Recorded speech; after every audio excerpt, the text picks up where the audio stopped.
Right now, Alan, there's some 20-something-year-olds that are watching us from around the world that want to grow up and one day be like Alan Dershowitz. And if they do, what advice would you give to them if they want to follow a storied career like yours? What do they need to focus on? What do they need to not focus on? What's the secret to your success? Well, first of all, you have to develop a very, very thick skin because you say success. I'm a pariah in many parts of the United States. I live for the summer on Martha's Vineyard. I have no problem socially distancing on Martha's Vineyard because nobody wants to speak to me or be seen in my company because Martha's Vineyard is a very lefty place. And the fact that I defended the President of the United States on the floor of the Senate from an improper impeachment charge makes me a pariah. So we've lost friends. These are people whose kids I helped get into college, kids I helped bail out of prison, fathers I represented pro bono, people I did favors for won't talk to me because they didn't like what I did on behalf of President Trump's constitutional rights. So you have to develop a thick skin. You have to put principle over partisanship and even over friendship. Of course, it taught me who my real friends are. And they are much fewer than I thought on Martha's Vineyard and other places. But that's the most important thing.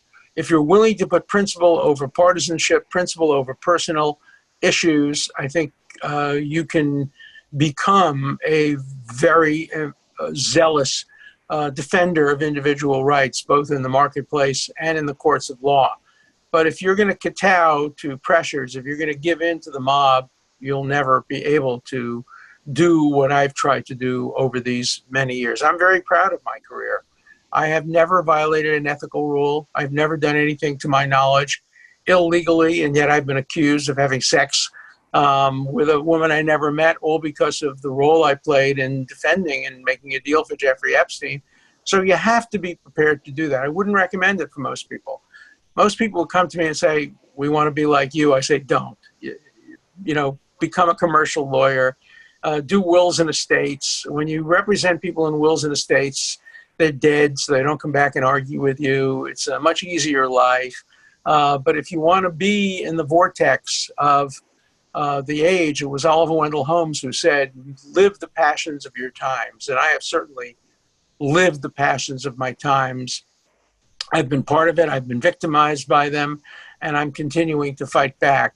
The only thing I fear in life is that I won't be strong enough to fight all of my battles to completion because I'm almost 82 years old. So I walk every day 5 or 6 miles. I try to stay healthy. I want to be able to have the strength to fight back against the enemies of justice, the enemies of fairness, the enemies of due process. Was it always the plan to be this well known? You got to be the most famous attorney in the world. Or was it Klaus Van Bülow that really got you in the public eye? And was it something that just happened? Or is this what happens when you defend the people that other people don't want to defend? Oh, totally unplanned. My mother had an idea for me. I was the first person in my family to go to college. And my mother thought I would live in Brooklyn and have a little street corner law store in which I sold insurance. My father said I had to be a notary public because I probably wouldn't make a living doing law. At least that way I can get 25 cents for every document I notarized. So I had no idea that I'd ever be well known or as controversial as I am. The thing that surprised me most is how controversial I am, because I don't see myself as controversial. In my family, I'm a pushover. I never win an argument. My wife prevails. My children prevail. I'm the easiest person to get along with. I've never fired a staff member. I've never raised my voice to a secretary or a staff member. I'm a pussycat. I'm very, very easy to get along with.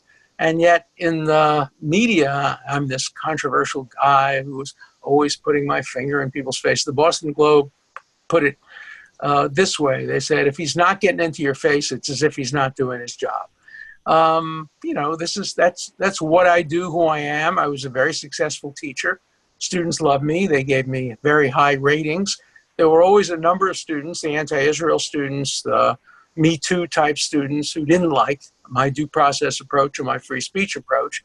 But in general, we had long, long waiting lists. President Obama is still mad at me because he was not allowed in my class on legal ethics. He tried to get in twice, but he was excluded by the computer because I would have 500-600 students apply for 50 spaces in my class. So, I did something right.